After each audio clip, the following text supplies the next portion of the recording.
Morning student. हाल ही में नागा विद्रोहियों ने भारत सरकार को ये चेतावनी दी है कि सरकार के खिलाफ वो फिर से संघर्ष की शुरुआत कर सकते हैं।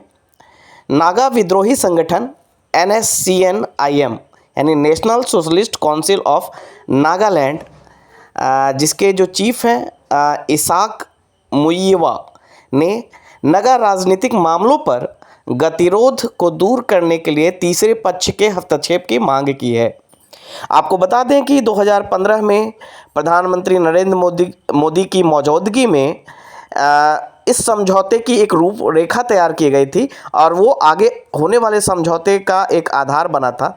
परंतु नागा विद्रोहियों का यह मांग था कि उनके लिए एक अलग से झंडा और संविधान की व्यवस्था की जाए, यानी जो नागाइज़म होगा यानी जो नागालैंड होगा उसके लिए अलग से एक झंडा और संविधान की व्यवस्था हो, ऐसा प्रावधान हो। और उसके चलते अभी तक समझौता नहीं हो पाया है और इसी को लेकर नागा विद्रोही संगठन NSCN-IM ने धमकी दी है भारत सरकार को कि अगर नागा राजनीति मामले पर अगर गतिरोध को दूर अगर नहीं किया गया या गतिरोध को दूर करने के लिए तीसरे पक्ष का हस्तक्षेप नहीं लिया गया तो नागा विद्रोही संगठन जो है वो फिर से संघर्ष की शुरुआत कर सकते हैं, हिंसक संघर्ष की शुरुआत कर सकते हैं।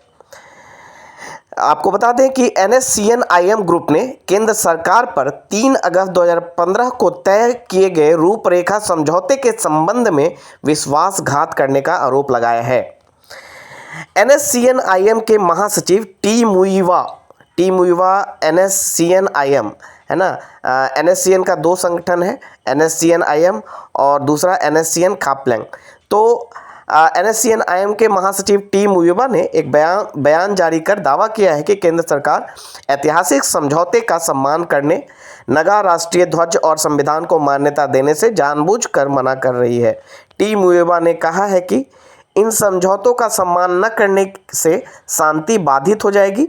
गतिरोध को दूर करने के लिए उन्होंने तीसरे पक्ष के हस्तक्षेप का भी आह्वान किया है।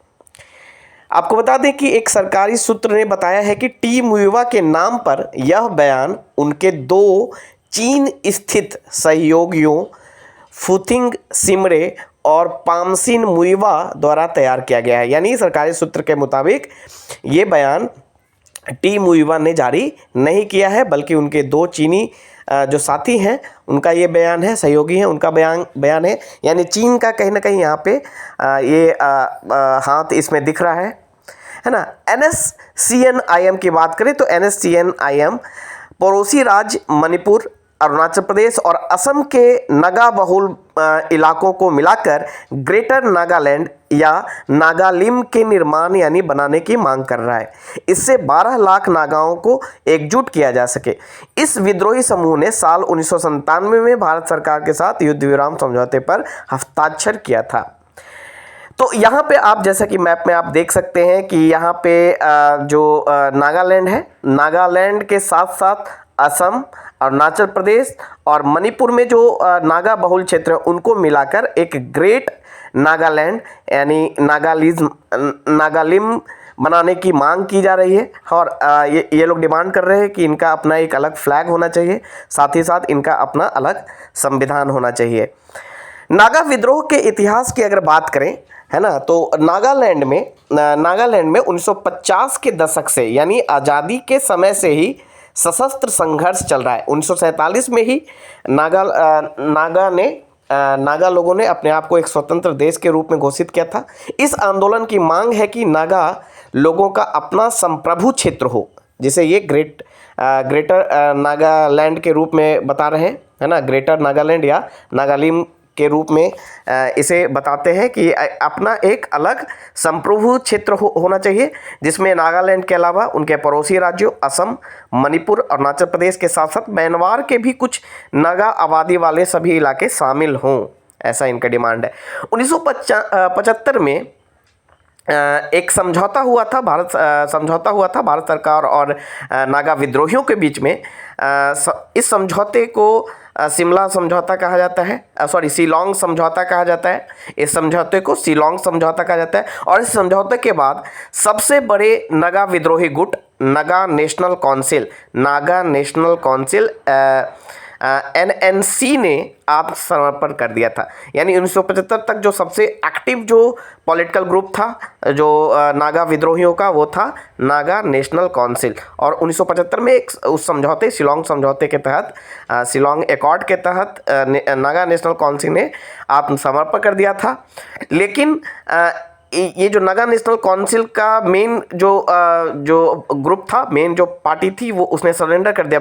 परंतु एक इसका अलग एक विंग था जिसका नाम था national socialist council of Nagaland, NSCN, national socialist council of Nagaland. ये एक विंग था किसका?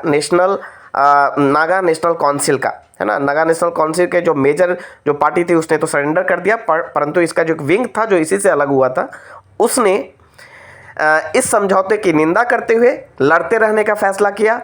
और बाद में यही NSCN यानी Naga socialist council of Nagaland जो है, वो national socialist council of Nagaland जो दो ग्रुप में डिवाइड हो गया, एक NSCN-IM और दूसरा NSCN खापलैंग। तो NSCN ने उस समझौते की निंदा करते हुए लड़ने का फैसला किया। NSCN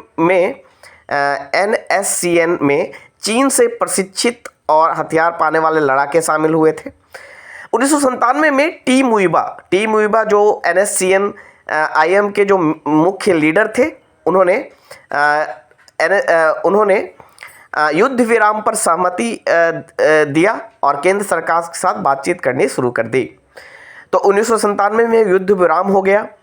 2015 में दोनों पक्षों के दस्तखत के बाद एक समझौते के ढांचे पर सहमति बनी, जिसने अंतिम समझौते का आधार रखा। यानी 2015 में एक ढांचा तैयार किया गया, है ना, कि जो फाइनल समझौता होगा वो कैसा होगा और अभी तक ये फाइनल समझौता नहीं हो पाया है ना, क्योंकि जो NSCN है उनका डिमांड है कि इनका अलग झंडा और अलग संविधान होना चाहिए। तो अभी तक ये समझौता फाइनली नहीं हो पाया है और उसी